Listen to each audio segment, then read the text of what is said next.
Reflect on yourself and your surroundings. For example, radio waves, they can't be seen, but they bring about much benefit for us. The subtle air which is not heavy to breathe, the change of the seasons, ripening fruits, the day flowering over into night. تو انہوں نے بتایا کہ اپنی surroundings کے بارے میں mindful ہو جائیں, باخبر ہو جائیں, تو ہو سکتا ہے آپ کو بہت سی نعمتیں اچانک نظر آنے لگیں. جو غمگین لوگ ہوتے ہیں نا, میں آپ کو ان کا ایشو بتا دوں. جو ڈپریس لوگ ہوتے ہیں وہ اپنے اندر کھوئے ہوتے ہیں, ان کو صرف اپنے دکھ نظر آ رہے ہوتے ہیں. اس لیے نا ڈپریشن کی ایک سٹیج ہے کہ جب انسان سیلفش ہو جاتا ہے. یس, ڈپریشن ریئل ہے, کلینکل ڈپریشن از ریئل. انسان ڈپریشن میں چلا جاتا ہے. میں یہ نہیں کہہ رہا ڈپریس لوگ سیلفش ہیں, میں کہہ رہا ہوں کہ ایک خاص سٹیج پہ ڈپریس لوگ سیلفش ہوتے ہیں شروع میں, کیونکہ they are only looking within themself, they are only looking within themself. تو لطیف کو آپ ایسے اپنی لائف میں لا سکتے ہیں, اس ایٹریبیوٹ کو پریکٹس ایسے کر سکتے ہیں کہ آپ اپنے ارد گرد کی طرف دیکھیں, آپ کو نظر آئے گی اللہ کی رحمت اور اللہ کی شفقت نظر آئے گی. آپ کو سائنس ہو سکتا ہے نظر آ جائے, ٹھیک ہے نا. ذرا چلیں پھریں, باہر نکلیں. بیٹھے رہیں گے تو ڈپریس رہیں گے. ذرا ایکٹیو ہو جائیں, اللہ سے مدد طلب کر کے تگڑے بنیں, ایکٹیو ہو جائیں. Grow your love and amazement for اللطیف. اور پھر اس کو تیسری طرح آپ کیسے اپنی زندگی میں لا سکتے ہیں کہ اپریشیٹ کریں, پڑھیں.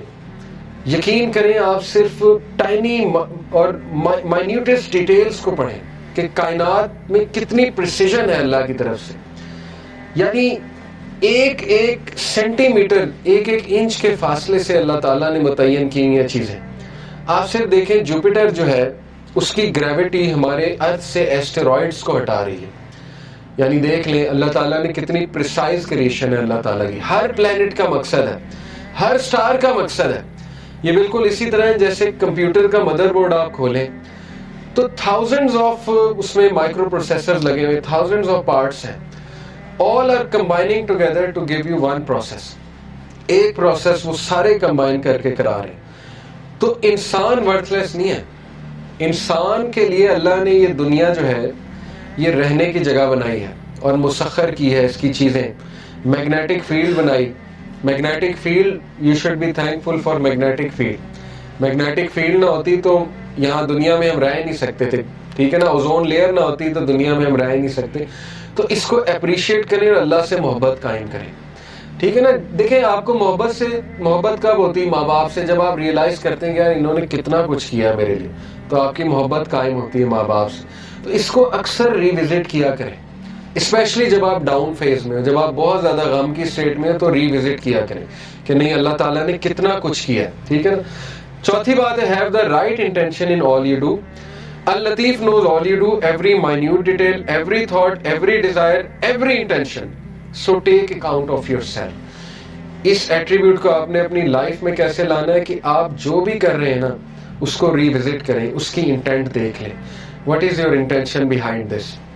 تو یہ اس لیے کیونکہ یاد رکھیں کہ اللہ لطیف ہے اور اس کو ایک ایک آپ کے دل کا راز پتہ ہے. اس لیے اپنے دل کو صاف کر لیں, ٹھیک ہے نا, کہ کیوں کر رہا ہوں میں یہ دین کا کام, کیوں کر رہا ہوں میں, یہاں کیوں آتا ہوں, کیوں جاتا ہوں, کسی کی مدد کیوں کر رہا ہوں, فلانا کام میں کیوں کر رہا ہوں. اور آخری جو انہوں نے بات کی ہے کہ اللہ سے, اللطیف سے دعا کریں یہ نام لے کے کہ اللہ تو اللطیف ہے, تو میری تمام چیزیں جانتا ہے, تو میرے وہ بھی چیزیں جانتا ہے جن کو میں بھی نہیں جانتا. انسان کا جو انکانشیس پارٹ آف مائنڈ ہے, ٹھیک ہے نا. کانشیس تو ہم جانتے ہیں, انکانشیس نہیں جانتے. تو یہ بھی جانتا ہے فیوچر میں میرے پہ کیا آنے والا ہے. تو اللہ نے ایسی ایسی دعائیں ایسے نہیں بتائی, ربنا ولا تحملنا ما لا طاقت لنا بہ, اللہ ہم پہ وہ بوجھ نہ ڈالی جو ہم بیئر ہی نہیں کر سکتے. یہ کیوں بتائی ہیں؟ کیونکہ اللہ کو پتا ہے, ٹھیک ہے نا. تو یہ نام لے کے, یہ ثابت ہے حدیث سے کہ اللہ کو واسطہ جو ہے نا وہ کسی ولی یا نبی کا نہیں دیا جاتا ہے, حدیث سے ثابت نہیں ہے. یہ ہمارے کلچر میں ایک بات بڑی ہے نا کہ واسطہ دیتے ہیں, وہ کسی ولی کا واسطہ دیتے ہیں. یہ حدیث آپ دیکھ لیں دعائیں نبیوں کی, کبھی اللہ کو واسطہ کس چیز کا دیا؟ یا نیک اعمال کا اپنے, یا جو اپنے نام اللہ کے ناموں کا واسطہ دیا. تو اللہ کو نمبر 1 اپنے نیک اعمال کا واسطہ دے سکتے ہیں. جیسے وہ واقعہ ہے کہ 3 لوگ غار میں تھے اور پتھر سامنے آ گیا, سٹک ہو گئے, نکلنے کا چانس ہی کوئی نہیں, تو اللہ نے پتھر ہٹا دیا. لیکن یہ کہ تینوں نے اپنے نیک عمل کا, ایک نے کہا اللہ میرے ماں باپ سو گئے تھے, میں دودھ کا گلاس لے کے کھڑا رہا. تجھے راضی کرنے کے لیے کہ اٹھیں گے تو میں پلا دوں گا. تو میں ساری رات کھڑا رہا. اگر تجھے یہ عمل پسند آیا تو اس کو پیچھے ہٹا دے. اللہ نے پیچھے ہٹا دیا تھوڑا سا.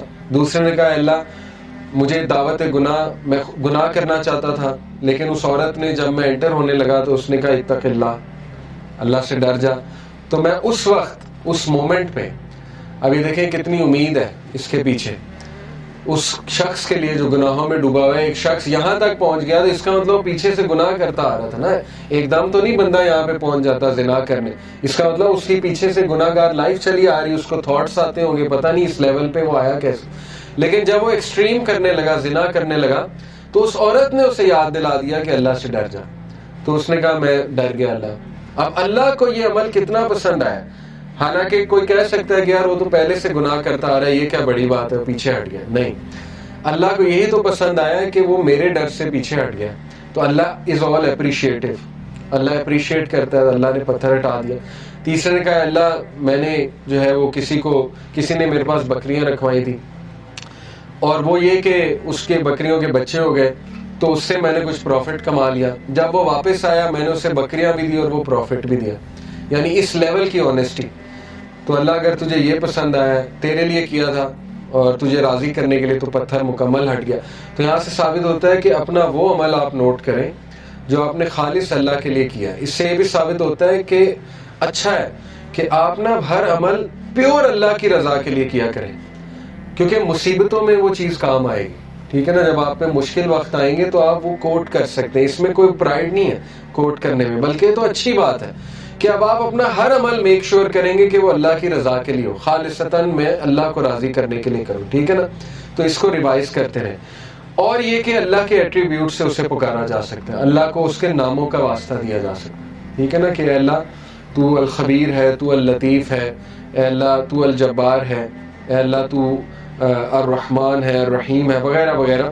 تو الفتاح ہے. الفتاح کون ہوتا ہے؟ کھولنے والا، راستے کھولنے والا. جب سارے راستے بند ہیں تو اللہ الفتاح ہے. تو یہ ہے اصل میں دعا کرنے کا طریقہ اور دعا کرنے کا ادب. تو اللطیف پہ میں چاہ رہا تھا آپ لوگوں سے بہت ڈیٹیل میں جو ہے وہ بات کروں. اور لاسٹ ایک لیسن میں نے آپ کو جو بتایا کہ 5واں لیسن جی، کہ جب آپ دوسروں کی مدد کریں گے تو آپ دیکھیں گے کہ اللہ تعالیٰ آپ کا غم جو ہے وہ دور کر دے گا. تو اس لیے گیور بنیں. اور اس میں بہت امپورٹنٹ لیسن ہے کہ یتیم کو نہ دھتکارو. آرفن کے بارے میں اللہ کے نبی نے فرمایا نا کہ جو ایک آرفن کو ٹیک کیئر کرتا ہے تو وہ اور میں ایسے ہوں گے جنت میں. انگلیوں سے جو ہے وہ بتایا کہ بالکل ایسے ہوں گے. تو اس کے بارے میں ایک عالم سے میں سن رہا تھا، انہوں نے کہا کہ آرفن کی ٹیک کیئر کا یہ مطلب نہیں کہ اسے منتھلی اسپانسر کر دیا. آرفن کی ٹیک کیئر کا مطلب یہ ہے کہ آپ نے اس کی پرورش کی ہے اور آپ نے اس کو کانسٹنٹلی لک آفٹر کیا. یہ ہے اصل میں آرفن کی ٹیک کیئر کرنا. تو بہرحال سورہ ضحیٰ از یور اینٹیڈوٹ. جب بھی آپ ڈاؤن ہو سورہ ضحیٰ پہ غور کریں. اور یہ جو آیا ہے سب سے زیادہ ہوپ فل ہے، وَلَسَوْفَ يُؤْتِيكَ رَبُّكَ فَتَرْضَىٰ. جلد تیرا رب تجھے دے گا اور تو راضی ہو جائے گا اور تو غمگین نہیں ہوگا. لیکن اس میں کی پوائنٹ پتہ کیا ہے کہ اللہ سے امید لگانی ہے، انسانوں سے نہیں. بیچ میں کوئی پھر وہ شرک نہیں ہونا چاہیے، بیچ میں نہیں کوئی ہونا چاہیے اینٹیٹی. ساری کی ساری امید اللہ تعالیٰ سے ہے. پھر آپ دیکھیں اللہ تعالیٰ جلد آپ کو ایسی چیز دے دے گا کہ آپ کا غم اللہ ہلکا کر دے گا. باقی آسانی کی دعا مانگنی چاہیے. دیکھیں حضرت یعقوب تو کہتے ہیں نا اللہ تعالیٰ کہ وہ رو رو کے اندھے ہو گئے، یعنی حزن میں تھے، وہ کانسٹنٹ سٹیٹ آف غم میں تھے. لیکن پتہ نہیں ایسی کیا ان کے پاس پاور تھی کہ اس غم کے باوجود، اب یہ پاور وہی تھی ظاہر ہے، اللہ کا نالج تھا، اللہ کی طرف سے سکینت تھی. لیکن یہ کہ اتنا غم انہیں آیا کہ وہ روتے رہتے تھے اپنے بیٹے کے لیے، اور یہ کہ وہ اندھے ہو گئے رو رو کے. لیکن پھر اللہ نے ریلیف بھی دیا. بینائی واپس کی کہ نہیں کی، اور وہ کرنے کا طریقہ بھی متعین تھا پہلے سے.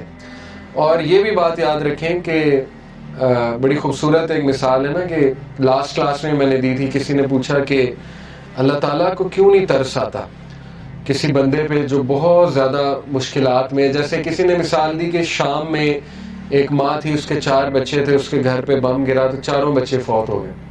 تو اب وہ ماں اتنی پین میں، اس کے پاس ہے ہی کچھ نہیں، اس کا شوہر بھی مارا گیا، وہ بیوہ بھی ہو گئی، بچے بھی مارے گیا، وہ کرے کیا؟ تو وہ کتنے غم میں اس ٹائم پہ کیوں اللہ تعالیٰ کو اس پہ ترس نہیں آ رہا؟ کسی نے سوال پوچھا. تو ہمارے ایک بھائی ماشاءاللہ انہوں نے بڑا اچھا جواب دیا. انہوں نے کہا کہ دیکھیں اللہ تعالیٰ کو آپ کو نظر آ رہا ہے وہ عورت غم میں ہے, اللہ تعالیٰ کو وہ عورت جنت میں اپنے بچوں کے ساتھ کھیلتی نظر آ رہی. اللہ تعالیٰ جو ہے اس کو فیوچر پتہ ہے, اللہ تعالیٰ اللطیف ہے, ٹھیک ہے نا. اللہ تعالیٰ کو پتہ ہے کہ یہ ہوا ہے, لیکن یہ جو صبر کرے گی اس کے بدلے اس کا مقام کیا ہے, ہمیشہ کی زندگی, اور وہاں پہ اپنے بچوں کے ساتھ کھیل رہی. تو ہو نوز, ٹھیک ہے نا. اس لیے یہ کہ اللہ تعالیٰ پہ ٹرسٹ کریں اور اللہ تعالیٰ کے بارے میں کبھی نیگیٹو نہ ہو. اور آج کا ٹیک اوے تھا اللطیف. یہ ویب سائٹ میں آپ کو بھیجتا ہوں انشاءاللہ. اس میں اللہ کے اور نام بھی اسی طرح ہیں کہ پہلے اس نام کو ایکسپلین کیا جاتا ہے, پھر اس کے روٹ ورڈز بتائے جاتے ہیں, اس کے روٹ ورڈز کے میننگ, پھر اس کے امپلیکیشن کیا ہے, پھر آپ اس کو لائف میں کیسے امپلیمنٹ کر سکتے ہیں. یہ بہت زبردست اللہ کے ناموں کو پڑھنے کا طریقہ ہے. انشاءاللہ آپ دیکھیں گے کہ آپ کو بہت کچھ پتہ لگے گا. اس کو پڑھیں. جزاک اللہ خیر. سبحانک اللہم و بحمدک اشہد ان لا الہ الا انت استغفرک و اتوب الیک. والسلام علیکم و رحمۃ اللہ وبرکاتہ.